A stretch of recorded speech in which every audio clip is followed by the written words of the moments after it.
The Los Angeles skyline glittered like diamonds scattered across black velvet as Victoria Lane Hunter stood at the floor-to-ceiling windows of her penthouse suite, clutching her swollen belly with trembling hands. Pain shot through her abdomen, sharp and relentless, making her gasp and reach for the marble countertop to steady herself. Where was Jason? Her husband had promised he would be there when the time came, but his phone went straight to voicemail and his assistant claimed he was in an important meeting that could not be interrupted. Another contraction seized her body stronger than before, and Victoria knew with absolute certainty that her twins were coming tonight, whether Jason Hunter chose to be present or not. She grabbed her pre-packed hospital bag with shaking fingers and called for her driver, who arrived within minutes, his eyes widening with alarm when he saw her condition. The drive to Cedars-Sinai Medical Center felt endless as contractions came faster and harder, each wave of pain stealing her breath and her hope that her husband would somehow materialize beside her.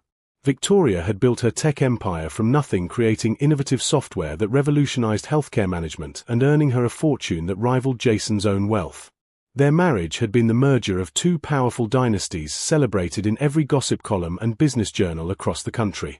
But lately Jason had grown distant, spending more time at his downtown office and less time in their shared bed, his kisses perfunctory, his touches absent.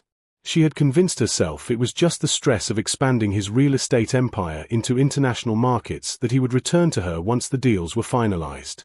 Now, as she labored alone in the back of a luxury sedan racing through Los Angeles traffic, Victoria felt the first cracks forming in her carefully constructed world.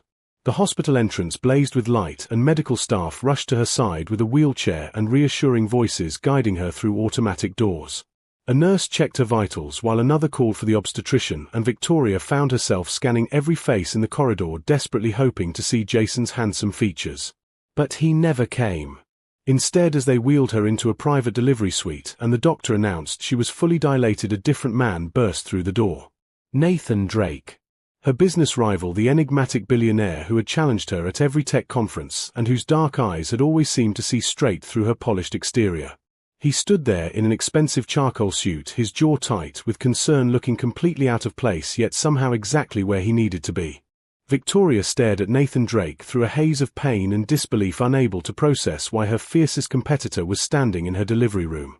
"What are you doing here?" she managed to gasp between contractions, her hands gripping the hospital bed rails until her knuckles turned white. Nathan moved closer, his dark eyes softening with an emotion she had never seen before, and gently took her hand in his warm, strong grip. "Jason called me," he said quietly, his voice steady and calm amid the chaos. "I was the only one he could reach, and he asked me to make sure you were not alone." The revelation hit Victoria harder than any contraction could. Her husband had delegated the birth of their children to his business associate, to the man who had spent the last 3 years trying to outbid her company at every turn. Rage and humiliation burned through her chest, but another wave of pain forced everything else from her mind. Nathan did not let go of her hand. Instead, he moved to her side, brushing damp hair from her forehead and speaking in low, reassuring tones as the medical team prepared for delivery. "You are the strongest woman I know, Victoria," he murmured, his breath warm against her ear. "You built an empire, and you will bring these babies into the world with the same power and grace." Something in his words, in the absolute conviction of his voice, gave Victoria an anchor in the storm of pain and fear. She bore down when the doctor instructed, pushing with every ounce of strength she possessed, while Nathan's hand remained firm in hers, his presence unexpectedly grounding. The first cry pierced the air, high and indignant, and the nurse announced a healthy baby girl. Tears streamed down Victoria's face as they placed her daughter on her chest for a brief moment before whisking her away to be cleaned and assessed. Then the process began again, more pushing, more pain, and Nathan's voice steady in her ear, telling her she could do this, that she was magnificent. The second baby arrived minutes later, a baby boy whose cries were deeper and more insistent than his sister's. Victoria collapsed back against the pillows, exhausted and overwhelmed, as they placed her son beside her daughter in the warming bassinet. She had done it. She had brought 2 lives into the world without her husband by her side, but she had not been alone. Nathan stood near the bassinet, staring down at the twins with an expression of absolute wonder, his usual cool businessman facade completely stripped away. "They are perfect," he whispered, and when he looked back at Victoria there was something raw and vulnerable in his eyes that made her heart stutter. The door burst open, and Jason Hunter finally made his appearance, his designer suit pristine, his expression barely registering surprise or concern. "Traffic was impossible," he said by way of explanation, not even approaching the bed where Victoria lay exhausted. "I see everything went fine though."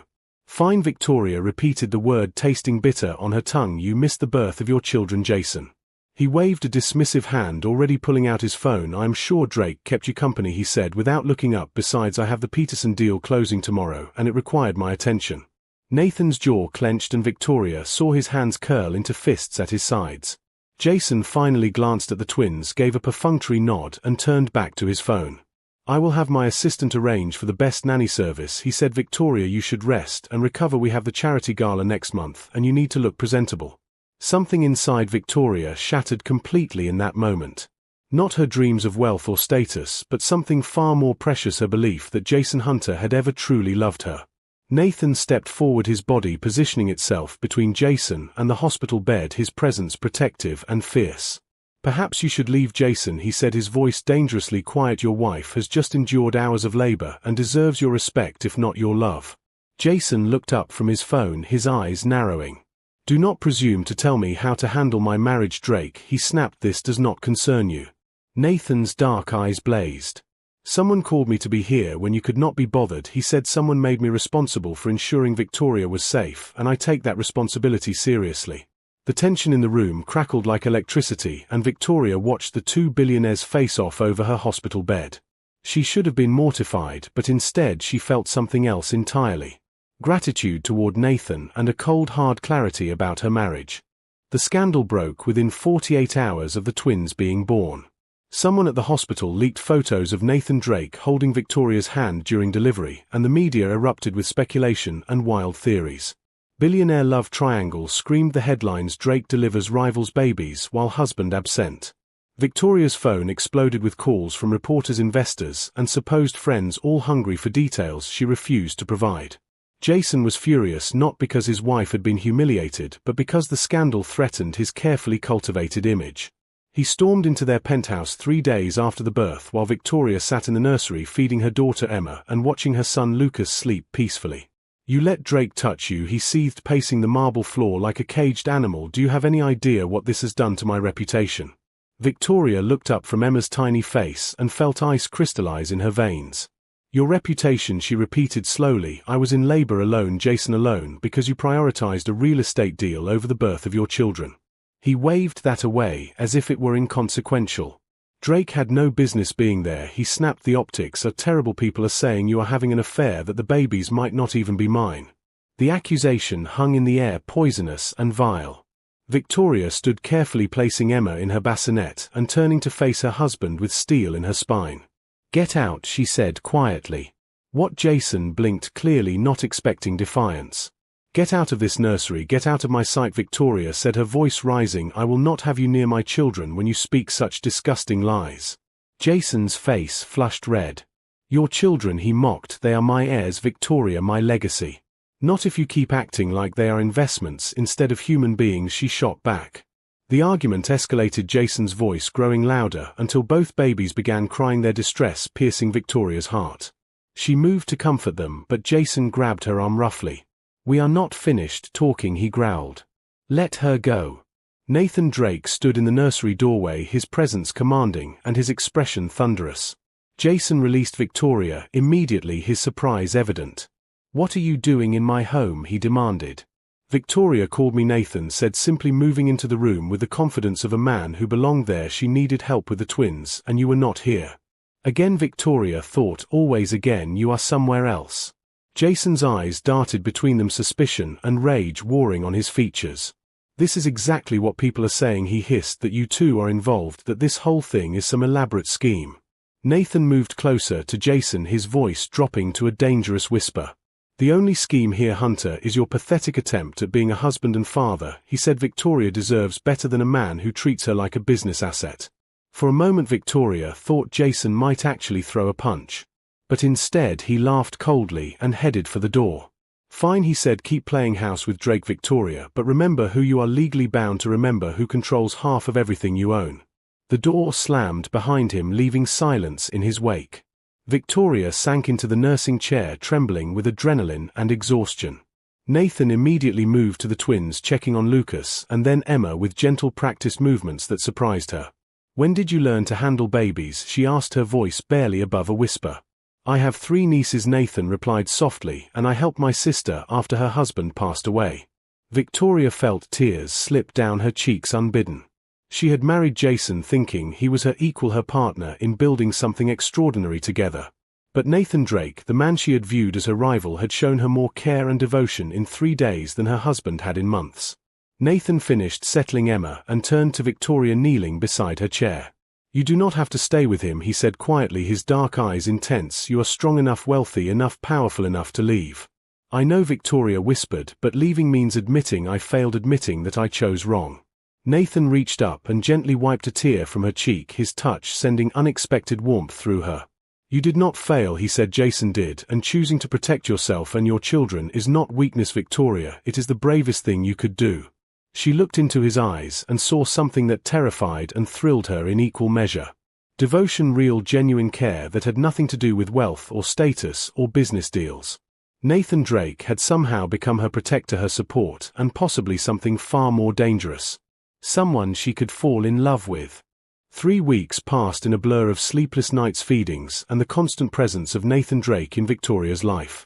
Jason had moved out claiming he needed space to think, but Victoria knew the truth from the gossip columns that gleefully reported his late-night appearances at exclusive clubs with various women on his arm. Her lawyer, a sharp woman named Rebecca Stone, advised her to document everything to prepare for the inevitable divorce that would shake the business world. But Victoria found herself caring less about the legal battles and more about the quiet moments in her nursery when Nathan would arrive after his own long workdays and simply hold Lucas or Emma, giving Victoria a chance to shower or sleep. He never asked for anything, never pushed for more than she was willing to give.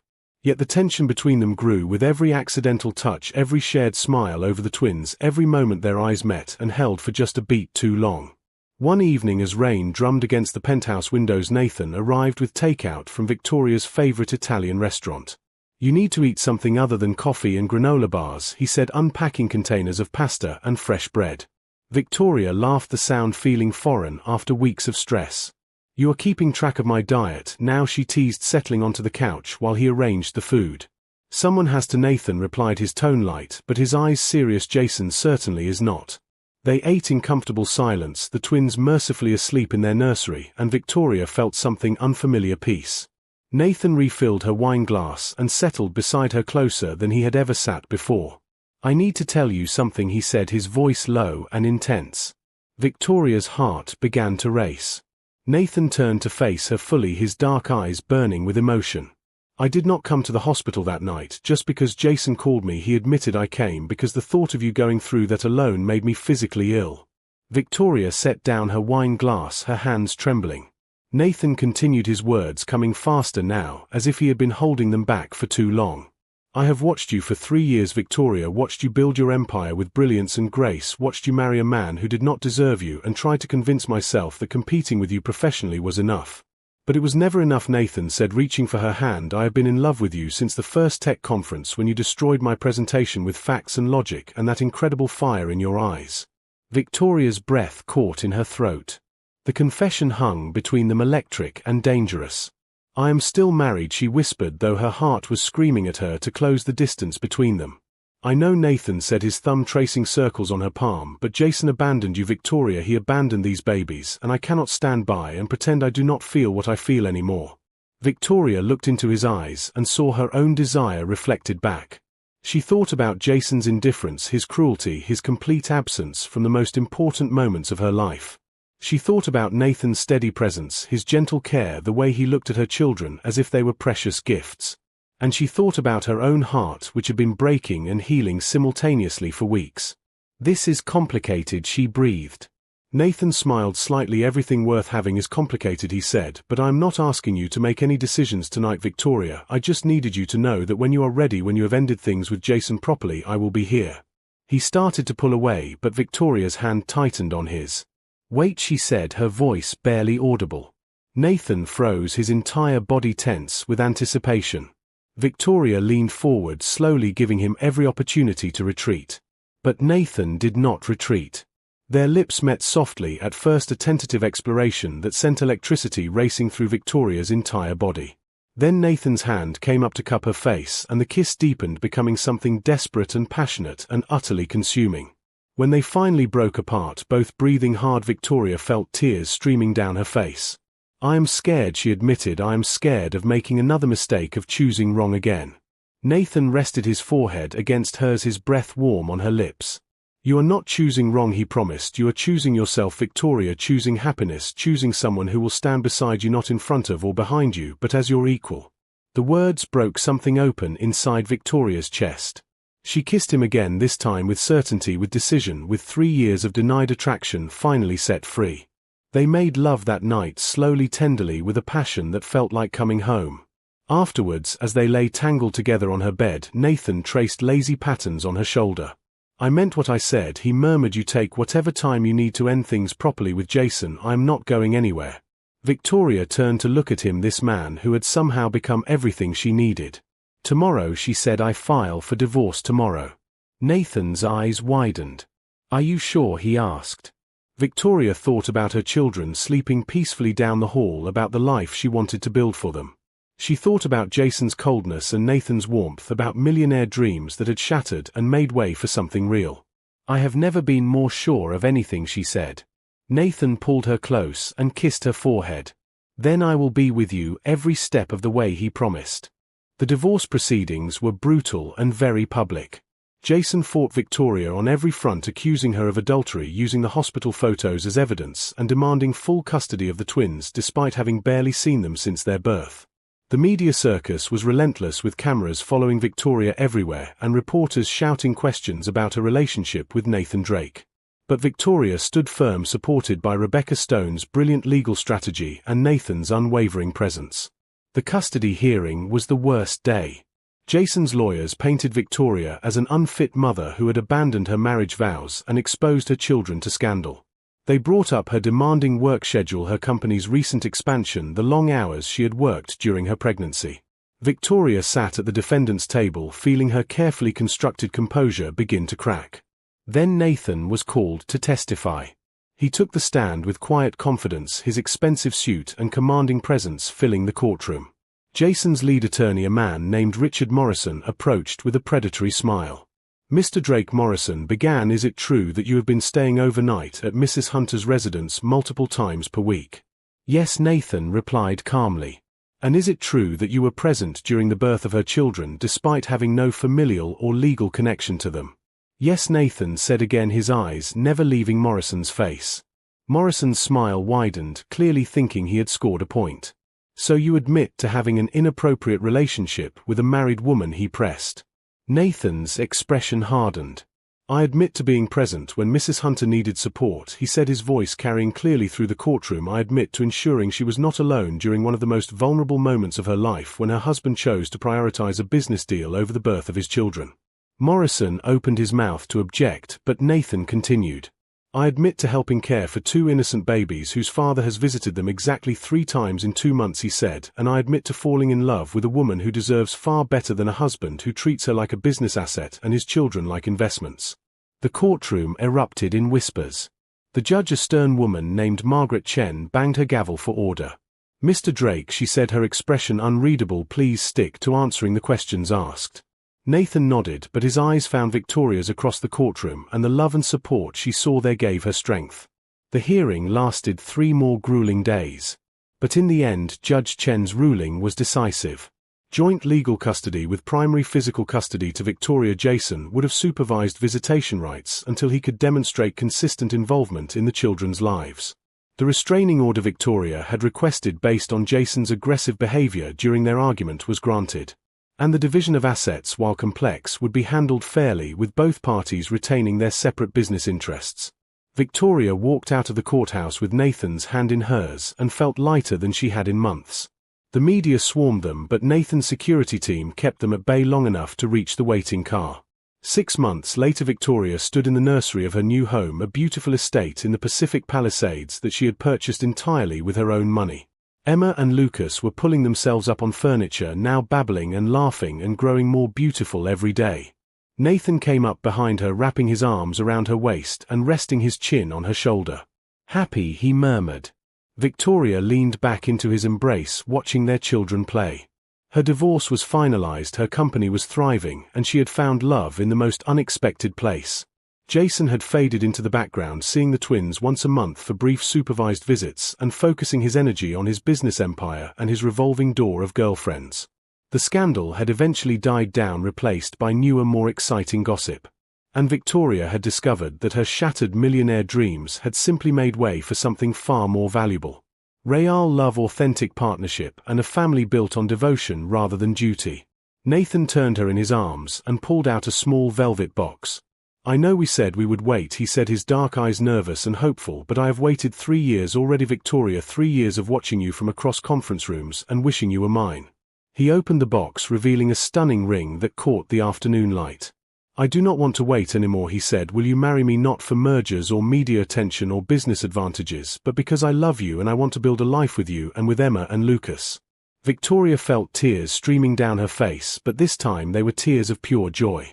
"Yes," she breathed. "Yes, Nathan, I will marry you." He slipped the ring on her finger and kissed her deeply while their children clapped and babbled their approval. Victoria Lane had lost her millionaire dreams when Jason Hunter shattered their marriage. But in the ruins she had found Nathan Drake, a rival who became her partner, her protector, and her greatest love. And she had discovered that sometimes the best thing that can happen is for dreams to break apart. Because only then can you build something real.